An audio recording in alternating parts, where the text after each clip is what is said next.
Get to it fast. Right here on the Anycast. Make it strong, make it last. Right here on the Anycast.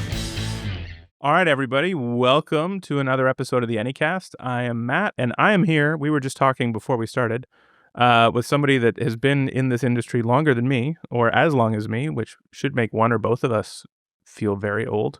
But Vince Taisipic is here today to talk all things CDN streaming and who knows what else. Vince, thank you for joining. My pleasure. Thank you. Absolutely. So, for those who don't know, give us 2 minutes of who you are and how did we get to this location in the space-time continuum. Wow. I got my feet wet in what I'll call content delivery back, seems long ago, early 2000s, around 2000, I don't know, 5-ish or so, with a company called Kontiki. They were a peer-to-peer company. And we did a lot of work in the UK with the major media providers out there. And they used our technology. Anyway, Kontiki got acquired by VeriSign, and at that point, we were going to build a hybrid CDN, both traditional CDN servers with peer-to-peer mixed in. That lasted for a little while. Then I jumped ship and ended up over at Level 3 just as they were building out their CDN technology, and been with them for quite a while before they shut down their operations. So here we are. My background with content delivery, it's not so much the content delivery I've been involved with, it's more where it's been used. Media broadcast, file object delivery, whole website delivery, especially on the e-commerce side. So there's my background. Amazing.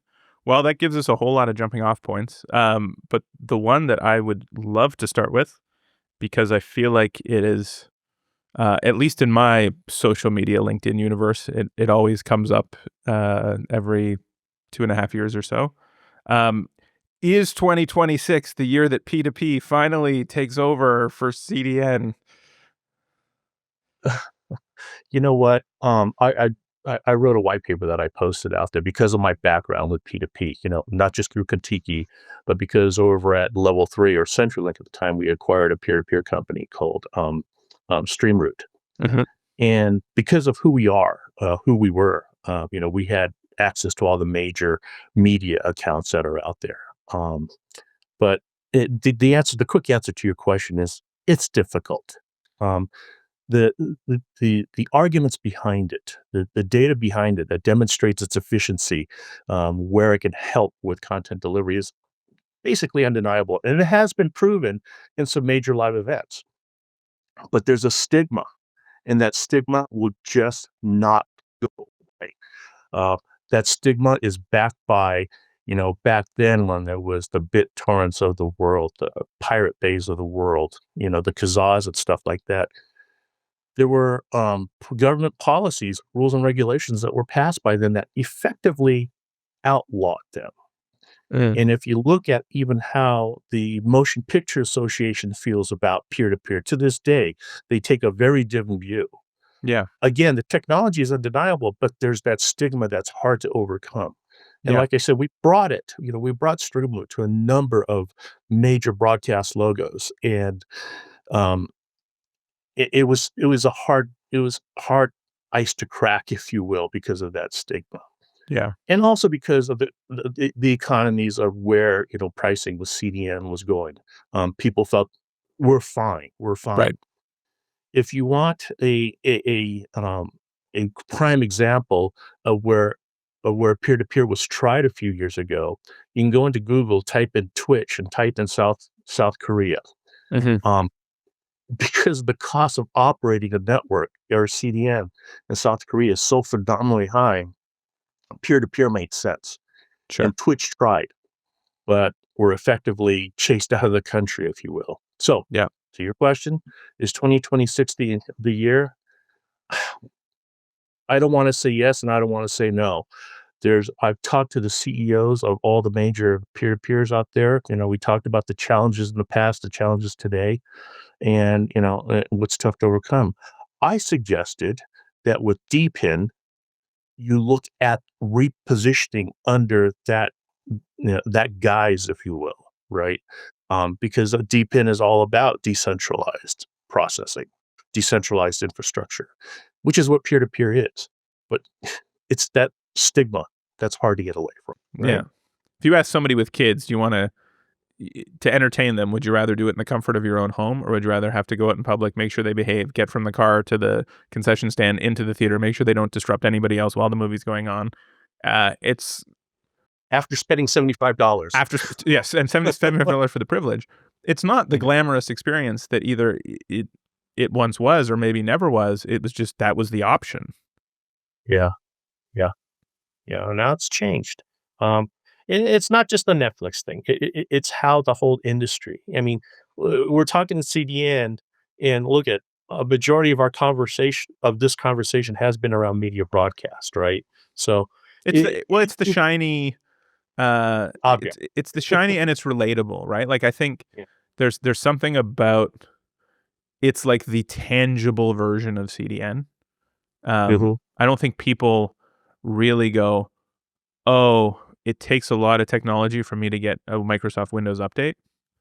And I don't think people tangibly go, oh yeah, the way I was able to execute the shopping cart purchase was because of the low latency experience that yada, yada, yada. And I also think we're still in the window where we're just exiting the novelty period of this. And we've exited it, but like it wasn't that long ago that the expectation was if you pressed play on something on your TV was like, I hope it works at least 50% of the time and doesn't buffer. And now it's like, oh my God, it buffered, I'm canceling. And that was like a really short time frame, right? Like in 2009, right? You were not like, I'm going to build a business that's built around people streaming 1080p videos, and if they don't work, I don't have any money. Like that would not have been a great business model in 2009. I'm not sure it was super viable in 2015. And in 2026, not only is it viable, but people are, giving huge multiples to acquire them. So, the fact that the technology made it possible, I just think people are still the current generation of consumers is part of that. So that's why it's interesting, because everybody gets it, that it was a problem to solve. My kids are not going to like, oh my God, thank God somebody solved the streaming problem. Right? They're just like, we press play, things go. I don't know the difference between cable or satellite or OTT. Like I want moving pictures. Like I get moving pictures. It's like Wi-Fi. You're going to expect it. Yes. Yeah. It's expectation. And literally less than 10 years ago, it was more novelty. It was like, I sure hope this works. And if it did work, it was like, honey, look. Yeah. The weird Roku that I found on the thing, I plugged it in and I configured it. And it only took me 2.5 hours to get it set up. And now look, there's a streaming moving. Hold on, it buffered. That's what it was not that long ago. So I think that's the fact that it's still in transition is what makes it interesting. I don't think we'll be talking about it the same way in 5 years. There'll be another thing. Like, look, how are CDNs going to deliver holograms? The hologram industry is going to be 15% of the bandwidth delivered or whatever, right? Like, there'll be an evolution into this is a solved problem and it's just not that interesting anymore. I think just today it's not a solved problem, and so it is still interesting. Yeah, you're right. Media broadcast, what goes with it is all the glitz and glamour. None of that is with object delivery. As a product manager, I looked at that as like, whether we win this live event or get this OTT deal or not, whatever that might be, I can always count on, this other 45% to help with the business. But you can't tell your neighbors what you do in the same way as when you say, hey, you know how when you watch the Super Bowl, I did that. Right. Yeah. And that's the connecting piece, right? Is everything else is kind of behind the scenes, whereas this is, I think, front and center for people. Vince, this has been great. Thank you for your time and your thoughtfulness. It's always fun talking shop. Love to do more of it soon. Yeah, definitely. Hopefully we'll run into each other at some event somewhere. So it'd be great. Absolutely. This is different, another round, so much more to talk about. Gonna aim to satisfy with help from CacheFly. Get to it fast. Right here on the Anycast. Make it strong, make it last. Right here on the Anycast. The Anycast podcast, brought to you by CacheFly.